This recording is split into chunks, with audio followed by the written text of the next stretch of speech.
आइए सबसे पहले सुनते हैं सातुड़ी तीज माता की कहानी, कजली तीज की कहानी। आप सब ध्यान से सुनते जाइएगा। तीज के दिन इस कहानी को आपको सुनना है।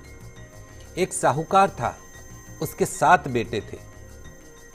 जो सबसे छोटा जो बेटा था वो पांगला था। पांगला मतलब पांव से अपाहिज था। और वो जो बेटा था वो रोजाना एक वेश्या के पास जाता था। उस जो पांगला था, अपाहिज बेटा जो था, उसकी पत्नी बहुत पतिव्रता थी।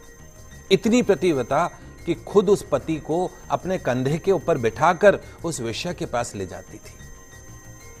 होगी ऐसी कोई पतिव्रता नारी जो खुद अपने पति को वेश्या के यहां पे छोड़ के आए। बहुत गरीब थी बेचारी। जेठानियों के पास काम करके अपना गुजारा करती थी। भाद्रपद के महीने में कजली तीज के दिन, सातुड़ी तीज के दिन, सभी ने तीज माता के व्रत और पूजा के लिए सातु बनाए। छोटी बहू गरीब थी, उसकी सास ने उसके लिए भी एक सातु का छोटा सा पिंडा बनाया।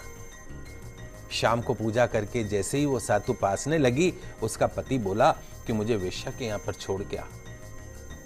इतनी प्रतिव्रता कुछ नहीं बोली। हर दिन की तरह उस दिन भी वो अपने पति को अपने कंधे के ऊपर बैठाकर छोड़ने चली गई। लेकिन वो जो पति था पांगला, वो बोलना भूल गया कि तू जा। अब जब पति ने कहा नहीं कि तू जा, तो वो बाहर ही बैठकर उसका इंतजार करने लगी। इतने में जोर से वर्षा आने लगी और बरसाती नदी में पानी ऊपर बढ़ने लगा, बहने लगा। कुछ देर बाद नदी में से एक आवाज आई। क्या आवाज आई? आव तारी जाव तारी दोना खोल के पी, पीऊ प्यारी होए। आव तारी जाव तारी दोना खोल के पी, पीऊ प्यारी होए। आवाज सुनकर उसने नदी की तरफ देखा तो दूध का एक दोना नदी में तैरता हुआ आता दिखाई दिया। उसने दोना उठाया और 7 बार उसे पीकर दोने के 4 टुकड़े किए और चारों दिशाओं में एक एक टुकड़ा फेंक दिया।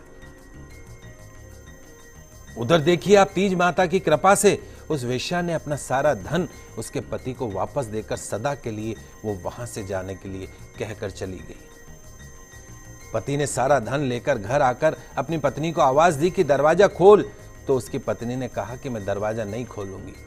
तब उसने कहा कि अब मैं वापस कभी नहीं जाऊंगा, दोनों मिलकर सातु बनाएंगे। लेकिन उसने पत्नी को विश्वास नहीं हुआ। उसने कहा कि मुझे वचन दो कि तुम वापस उस वेश्या के पास नहीं जाओगे। पति ने पत्नी को वचन दिया तो उसने दरवाजा खोला और देखा कि उसका पति जो है वो गहनों और धन माल सहित खड़ा हुआ है। उसने सारे गहने कपड़े अपनी पत्नी को दे दी।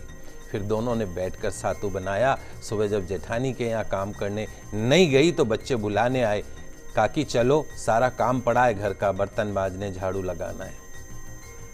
तो काकी बोली बच्चों को कि बेटा आप लोग तो जाओ, अब तो मुझ पर तीज माता की पूरी कृपा है, अब मैं काम करने नहीं आऊंगी।